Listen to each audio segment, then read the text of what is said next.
England's glorious history has been steeped in ambition, greed, treachery and betrayal. Its castle walls have witnessed centuries of bloodshed. The anguished wails of the forlorn still echo through the corridors. Cut off by tragic death, these restless spirits have been trapped in limbo between heaven and hell. They have become the castle ghosts of England.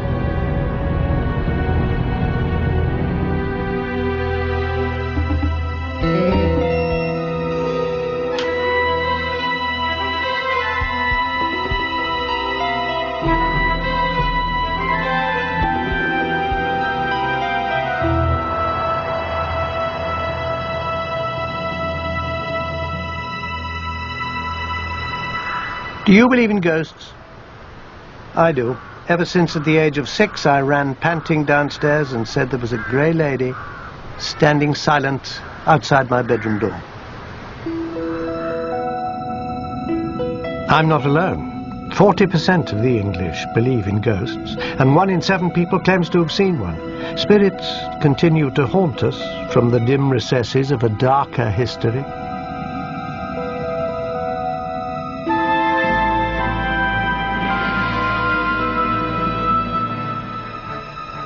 Manifestations of the paranormal have many names in Britain. Wraiths, spunkies, chagrins, church grims, hags of the dribble. From the ancient Druids to Dickens' A Christmas Carol, spirits have been a palpable presence in the English landscape.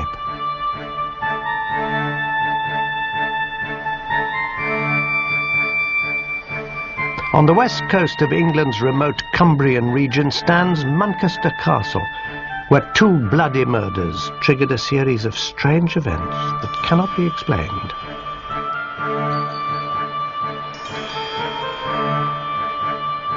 This rugged and beautiful landscape has echoed to the gruesome cries of the inhabitants of Manchester Castle.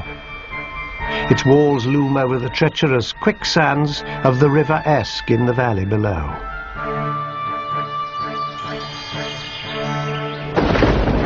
Today the castle is plagued by eerie hauntings, odd happenings and disturbing manifestations. The present owner of the castle is Patrick Gordon Duff Pennington. There have been Penningtons here in this castle, I know, since the early 13th century. Do you think that the spirits, the manifestations, the spectres, give the family special attention? I don't know. I like to think that they feel that we belong, and we like to feel that we belong to them a bit. What kind of hauntings have people experienced here? Sometimes when I open the doors and open the shutters in the mornings, people pull the doors out of my hand. The last curator, he used to see a grey lady walking up and down the red passage outside our room. The tapestry room, people have slept in there and have asked to be moved. They hear people cry when they feel cold. They think it's a nasty place to be in, and people who feel anything at all, they come out not quite the same as they went in. Residents and guests of the castle also report the distinct sound of thumping on the stairs. Evidence of paranormal occurrences was so strong at Manchester Castle that the family called in a team of specialists to investigate. On September the 18th, 1993, the experts set up an array of monitoring equipment for a scientific study of the hauntings. They waited for nightfall.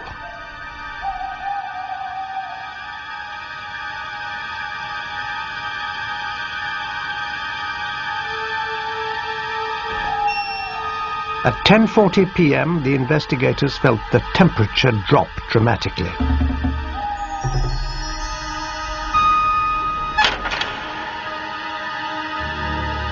A minute later, a vase began shaking.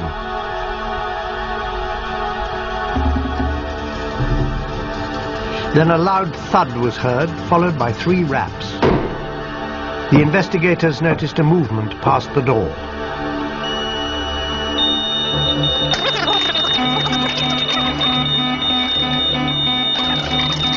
The team observed so many unexplained events that they reported it is hard to come to any conclusion other than that Manchester Castle is inhabited by supernatural energies. Not a few of the supernatural happenings have been attributed to a malevolent spirit that inhabits the castle. And in Manchester's long story, there's no more malevolent character to judge by events than Thomas Skelton. He was the last jester or fool to the Penningtons. He was known as Tom Fool and was responsible for the phrase tomfoolery.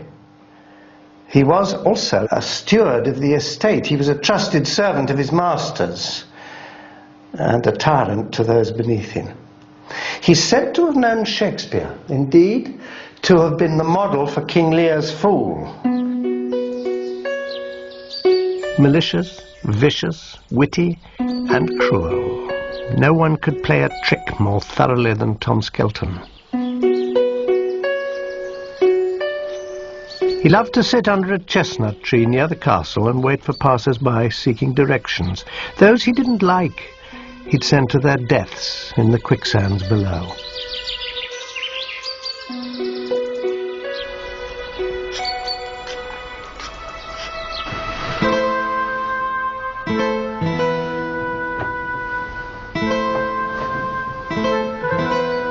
In 1585, a scandal broke around the daughter of the castle lord. Hellwise Pennington earned her name as a fiery, passionate and fatally headstrong young lady. Although betrothed to the son of a powerful neighbouring family, Hellwise fell in love with the village carpenter.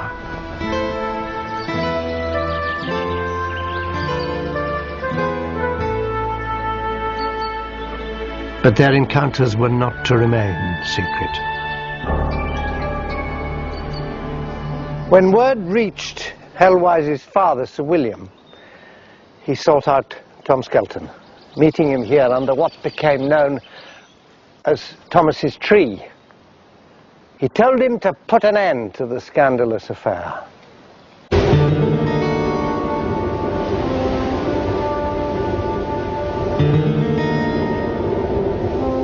Skelton summoned the carpenter to the castle under the pretence that he was to meet his beloved Hellwise. Once there, he plied the carpenter with cider until he was drunk and insensible.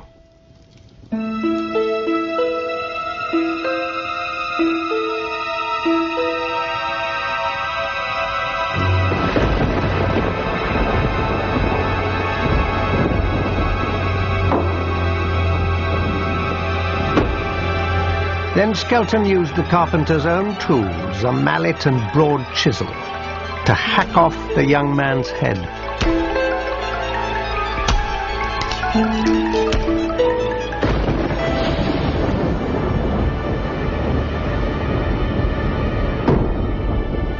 He was heard to say, "When the lazy dolt wakes up, he'll have trouble finding his head."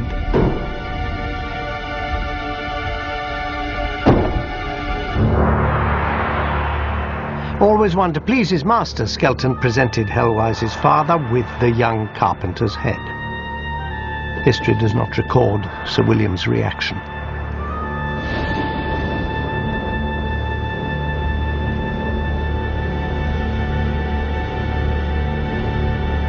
I thought it was rather silly, the story, but then, when we'd been here a little while, we used to work terribly hard, started in the office at 6 in the morning, and after tea, I would walk across the hall sometimes, and there were footsteps used to follow me.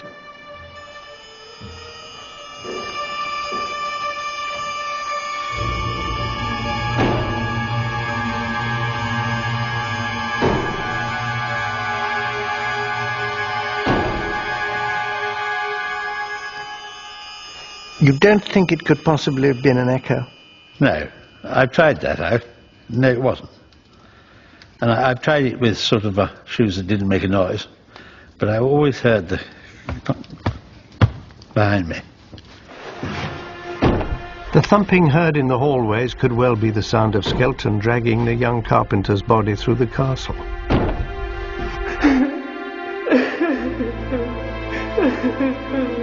And the mournful crying? Could it be Hellwise weeping over her murdered lover?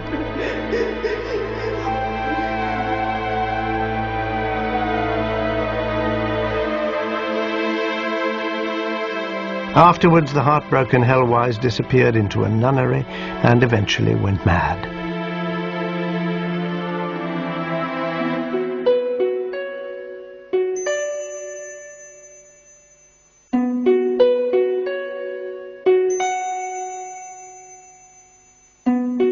As for Thomas Skelton, he never paid for his crime, but fate has a way of meting out justice. He drowned in the River Esk. Is Manchester still haunted by the presence of Tom Fool, waiting to play one last trick?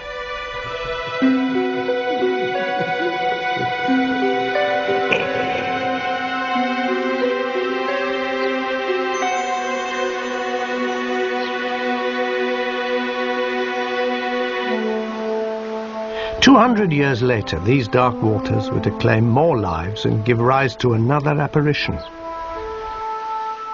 One that prefers this road leading to Manchester Castle.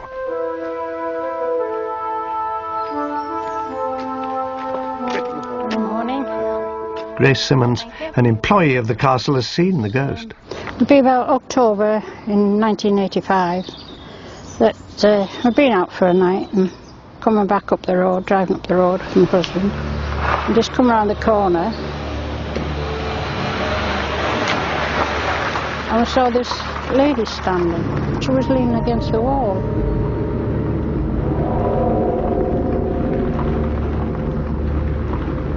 And she seemed in distress, so I said to my husband, "Would you stop?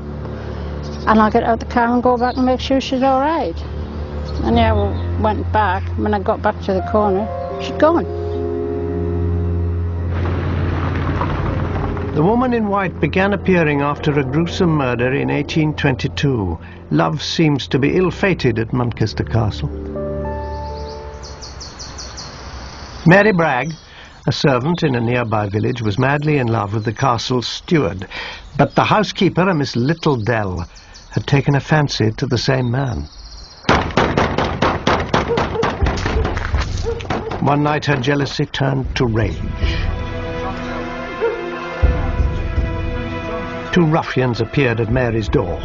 Concocting a lie, they claimed her beloved had fallen ill and she must rush to him. Alarmed, Mary went with the two men.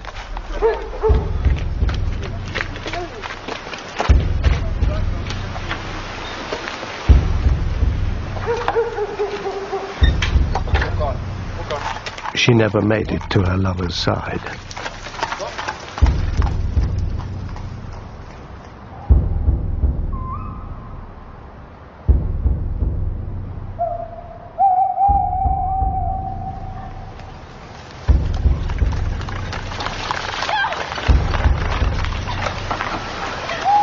Near a tree on the road through Manchester Wood, the abductors pulled Mary Bragg from the carriage. A pistol was rammed into her mouth.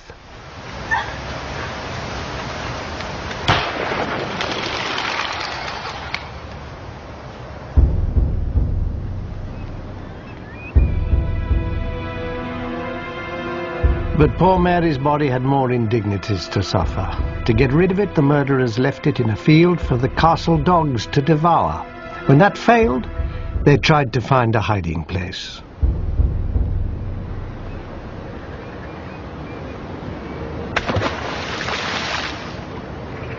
They hoped the waters of the River Esk would do their dirty work.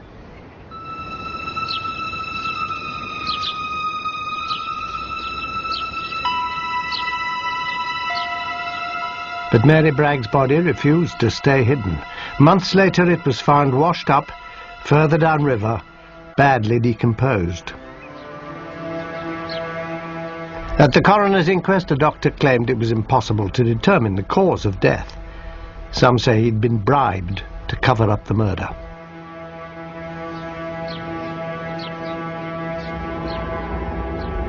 But those involved with Mary Bragg's murder did not escape their fates. They met with bizarre ends.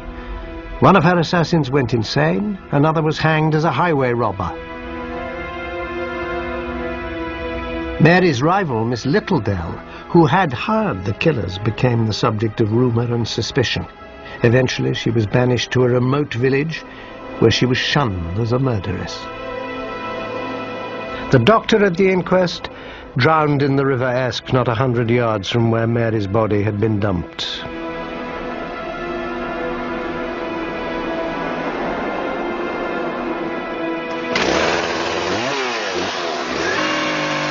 In 1993, the tree under which Mary Bragg died was cut down.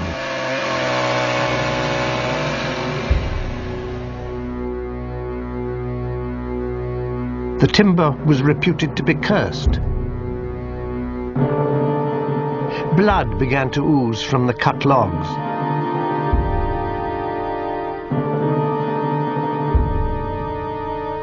No one locally would have anything to do with the wood. It had to be shipped to London to be sold.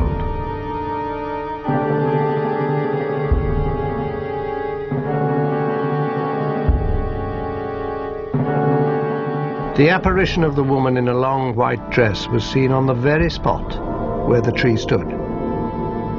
Brutally murdered and mistreated in death, could it be that Mary Bragg still wanders in search of justice?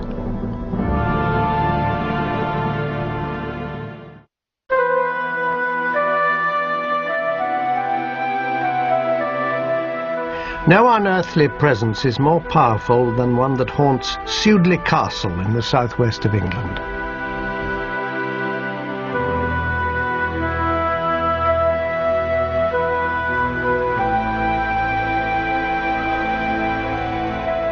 Nestled amongst the rolling hills of Gloucestershire, Sudeley sits in an ancient wooded valley that has changed little since it was established in Saxon times. Today the grounds are known for their majestic oaks and deer-filled royal parklands.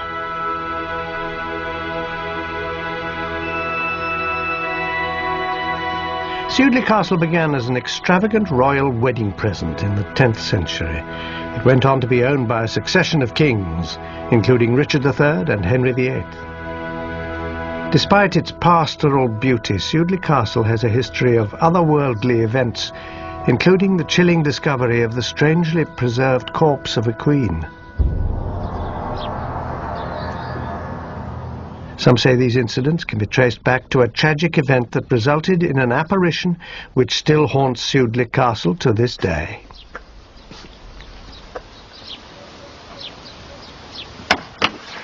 Aha, Peter Timewell. That's right, Miss Hardy. How nice to see you. Peter Timewell is the caretaker at Sudeley. He probably knows as much as anyone about the castle and its spirits. I know there are legends and reports of supernatural happenings, but do you think the place is haunted?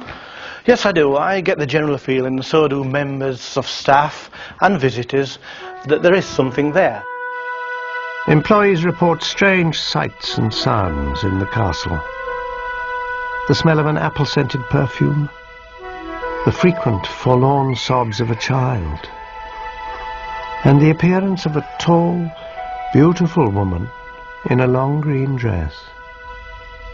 The mystery of the lady in green is the key to the hauntings at Sudeley. Apples, yes. As Peter took me further into the castle, her presence appeared to become ever more tangible. And myself. This is the castle nursery. What a beautiful room. Feels very calm. Ah, but this is where most of the castle hauntings are taking place. Can you account for that? Well, I put it down to our Katie. Who's Katie? Queen Catherine Parr. And this is her. Catherine Parr was a striking figure. Nearly 6 feet tall, with auburn hair. She was intelligent and artistic, a lover of music and poetry. She is famous for being Henry VIII's 6th and last wife. Catherine Parr managed to keep her head and outlive him. Catherine always had a passion for this man, Thomas Seymour. He was handsome, selfish, a buccaneer. A political adventurer, he was determined to be near the crown. After Henry VIII died in 1547, Seymour proposed to his daughter, Princess Elizabeth. When she refused, he turned to the king's widow, Catherine. They were married later the same year and came to live here at Sudeley.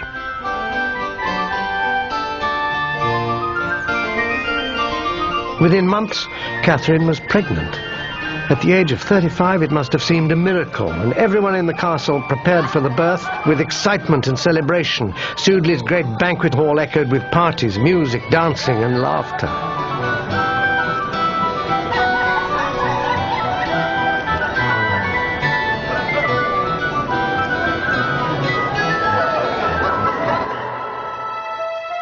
Then tragedy struck. Gloom silenced the castle. Catherine gave birth to a baby girl named Mary, but a week later Catherine died from a fever. Mother and infant daughter were forever separated. But the tragedy did not end there.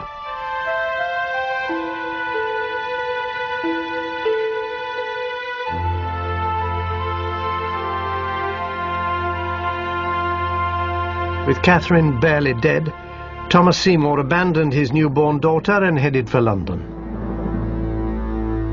Thomas Seymour went straight to Princess Elizabeth's bedroom and proposed to her for the second time. And the 15-year-old had the good sense to turn him down again. Undeterred, off he went and asked her half-sister Mary. She too turned him down. Thomas Seymour's lust for power in the end was to prove his undoing. Indeed, he was beheaded for treason. And when he died, Princess Elizabeth wrote, "This day died a man of much wit and very little judgment."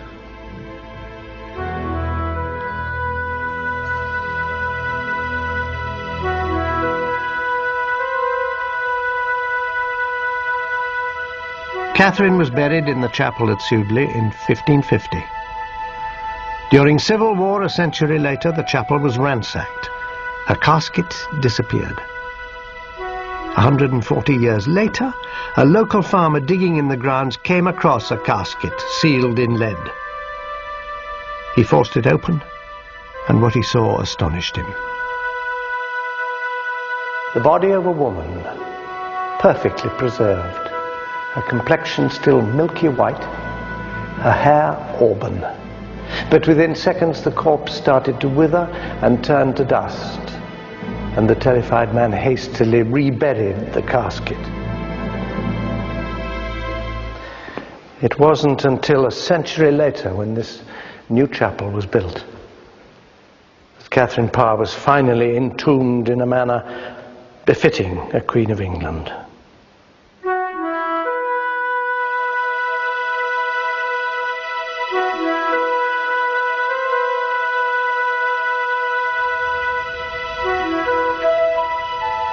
Apparently, Catherine Parr's spirit was not to rest.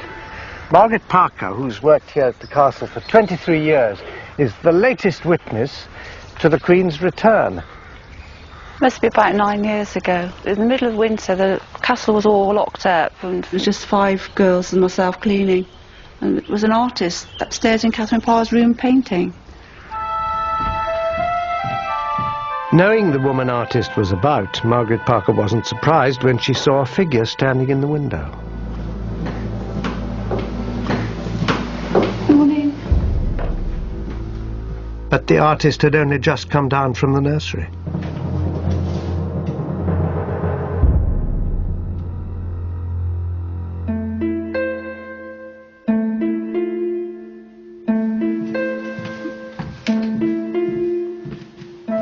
Did she frighten you? No. Well, I don't think the dead can hurt you, can it? Unlike some ghosts, the former queen is a melancholy spirit who keeps to herself. But for those who live and work here, she's become a friend. Night-night, Katie.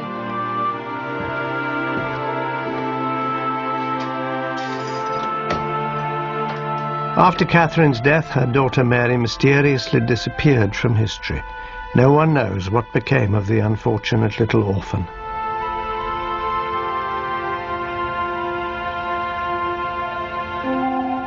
4 centuries later, are these two tragic souls seeking reunion?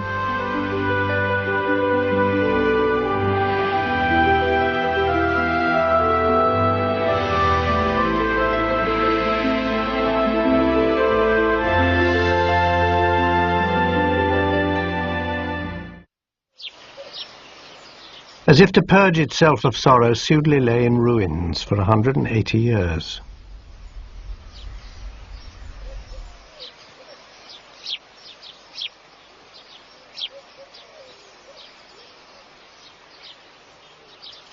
Then in the 19th century, Sudeley came alive again. Restored to its former glory, it was once again a home. But with a new generation of owners came a new occupant from the spirit world.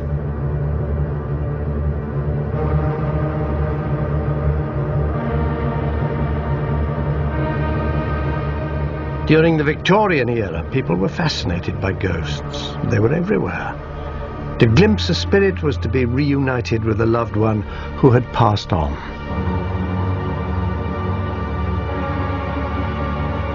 It seems only natural that a Victorian apparition is behind Sudeley's latest haunting, a haunting that has been witnessed quite recently.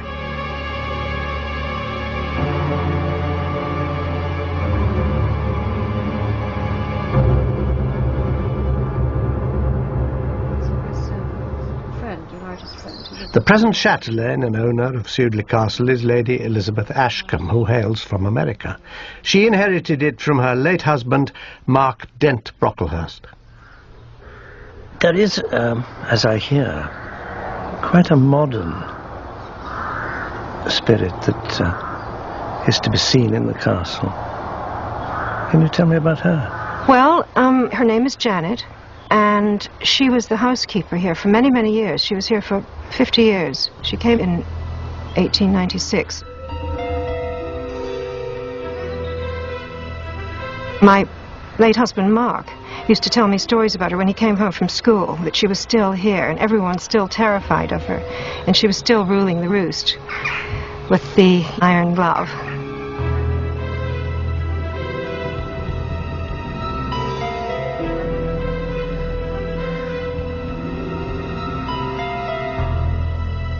And so that's why I think she's still here. She just won't give it up.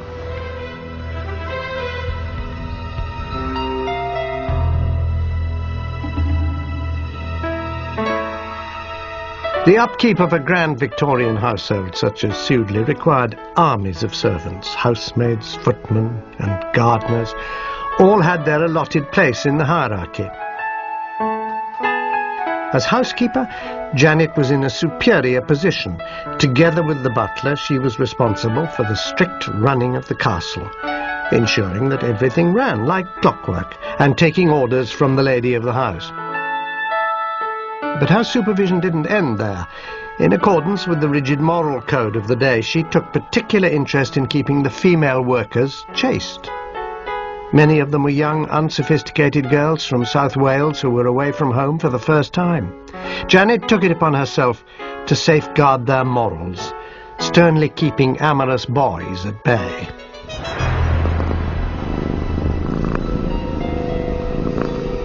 It was said that at night Janet stood watch at the top of the stairs, protecting the virtue of her housemaids. Even today, death has not loosened Janet's hold over her domain. Young girls who enter Sudeley seem to attract the housekeeper's attention, as one teenager found out in the summer of 1993 when she was on a tour of the castle.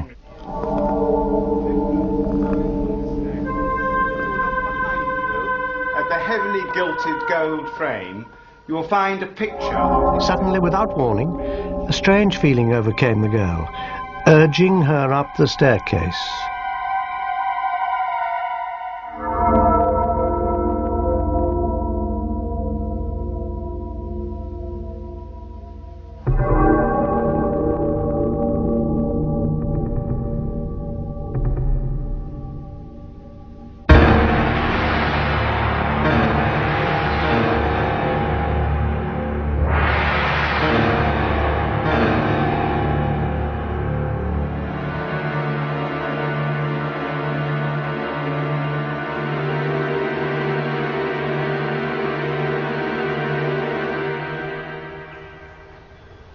Have you ever run into her, face to face? No. No, I haven't. But I feel, you know, that Sudeley is, to me anyway, is just always been had a wonderful atmosphere. And, you know, I've often been in the garden, but there's a particular time in the evening when the light is at a certain level and everything like that, and there is this sense of timelessness here. I can't really explain it, but one merges into it. And I think that all the people who've lived here, our presence is still somehow in this sense of timelessness.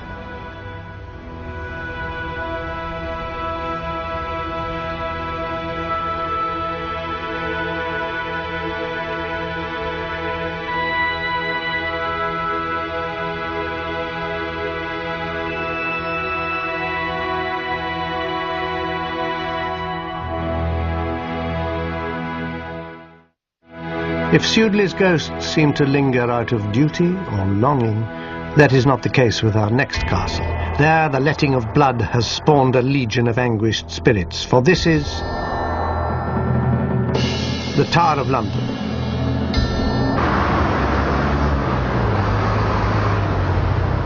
For almost 1,000 years, this revered landmark has been at the centre of the grand drama that is English history. It is said, he who holds the tower holds the power. Good morning, ladies and gentlemen. Welcome to the Royal Palace and Fortress of Her Majesty's Tower of London, the largest and oldest permanently occupied fortress in Europe. It covers over 18 acres, took 200 years to build. It comprises of 20 towers, not one. Probably the best known, although one of the smallest, is the Bloody Tower, here behind you. Two young boys have been glimpsed playing in the tower.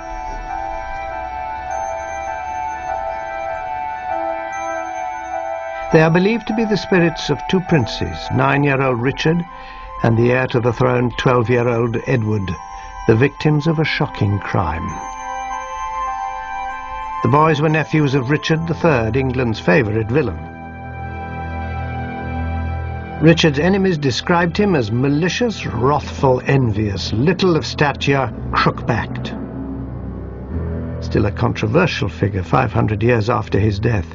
Some blame Richard for a series of treacherous murders, while others passionately defend him. What is known is that after the death of their father, King Edward IV, the two young princes were put under Richard's protection. Some say it was like assigning the fox to guard the chickens. For the princes stood between Richard and the crown. Richard had his nephews declared illegitimate and thus ineligible for the throne. He then confined them to the tower for their own safety, he said. For months they were seen playing on the battlements and in their room.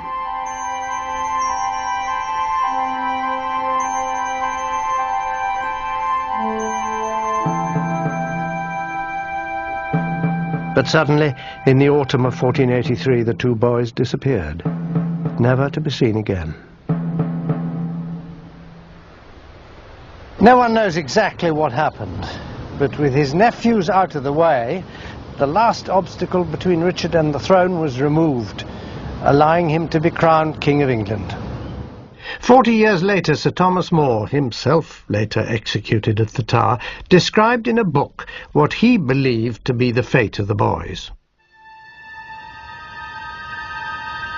He said Richard had dispatched two of his men to the Tower. As the boys slept, they stole into the room.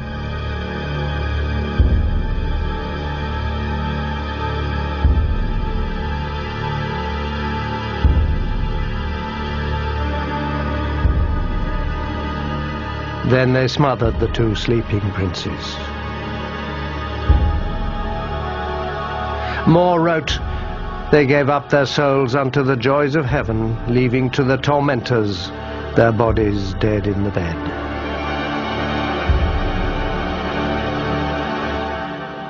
According to Moore, they were buried under a great heap of stone. In 1674, workmen uncovered a chest just near here. In it were the skeletons of 2 children. In 1933, these were scientifically examined. From the bone formation and the structure of the teeth, it was concluded they were the skeletons of 2 boys, a 12-year-old and a 9-year-old, matching the ages of the princes.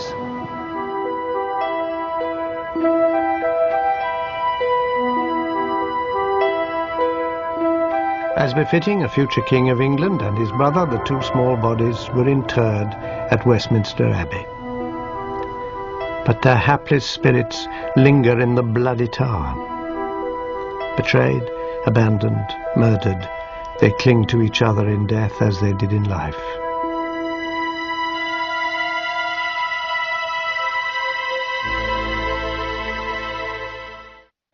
And the spirit that appears in this area of the tower is connected to another king's murderous determination. These rooms are the home of a particularly gruesome apparition.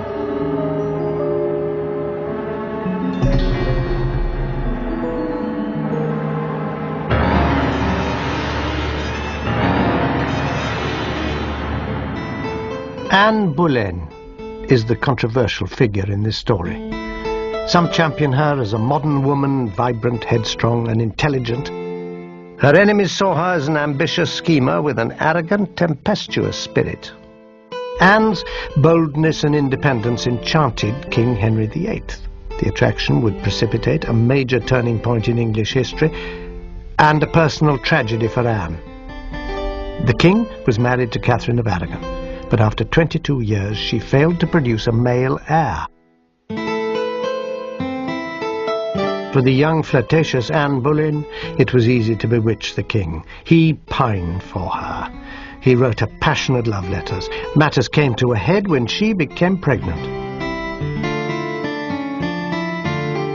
Expecting the son he so desperately wanted and needed to ensure the succession, the king convened Parliament and had his marriage with Catherine annulled. And the divorce which followed caused the celebrated break with Rome and the beginning of Protestant England, of which Anne Boleyn finally became queen. But she gave birth to a girl, the future Queen Elizabeth I.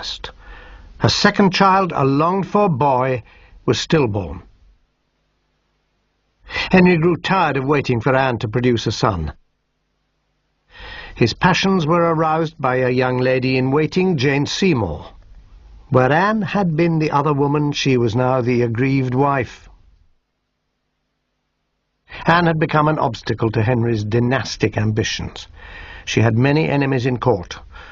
Rumours of witchcraft, adultery, treason, even trumped-up charges of incest with her brother gave Henry the opportunity he needed. Anne was arrested and taken to the Tower. Tried and found guilty, she was sentenced to be executed.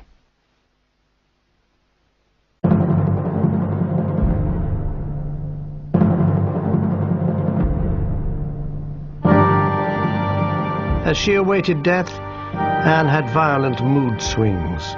One moment she was laughing, the next crying. Then a calm overcame her.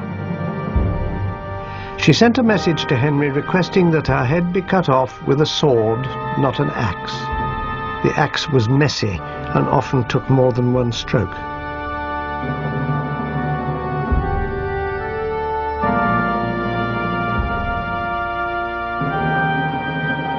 The morning of May the 19th, 1536, a flock of scavenging ravens gathered to watch as Anne Boleyn was led into the courtyard of Tower Green.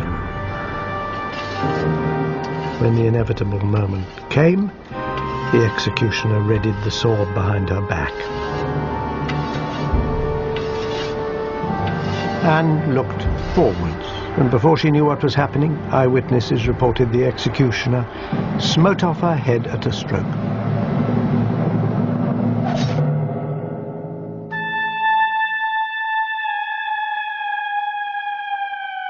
Major General Geoffrey Field is Governor of Her Majesty's Tower of London. Do you know what happened to her body? Well, I know the story of what happened. Immediately after the executioner picked up the head and displayed it to the crowd who had gathered to see the execution. And the story goes that the eyes continue to move and the lips continue to move for several seconds after the beheading. The body was then put into an arrow chest. Apparently there was no coffin available for some reason. Put into an arrow chest with the head tucked under her arm, and she was then buried in the chapel of St. Peter ad Vincula, which was immediately behind the execution site.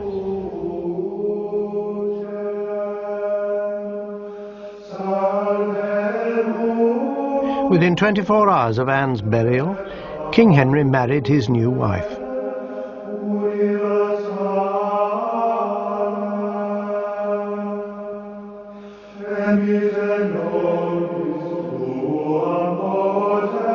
But headstrong in life, Anne Boleyn's spirit was not to be denied by death.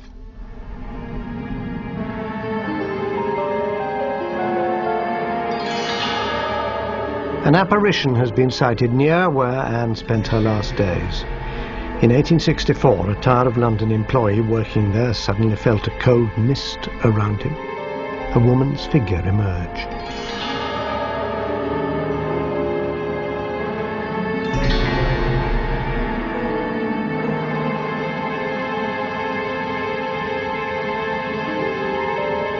As the worker stood watching in wonder, the figure turned towards him. But where a face should have been, there was nothing.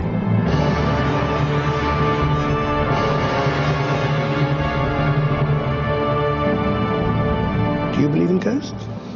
There are things which happen to people. They haven't happened to me, but they've happened to my wife, for example, and other people I know in the tower, which are difficult to explain by any sort of normal physical explanation.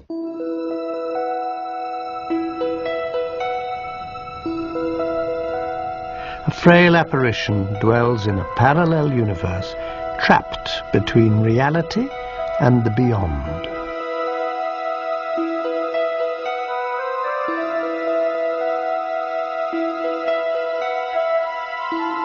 We've encountered some victims of England's long, harsh history.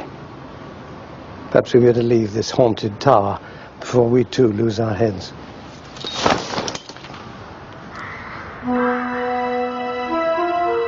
Have we persuaded you that the castle ghosts of England are real? I'm convinced that right now, somewhere, a ghost is preparing to make its nightly rounds, and another haunting will soon be underway.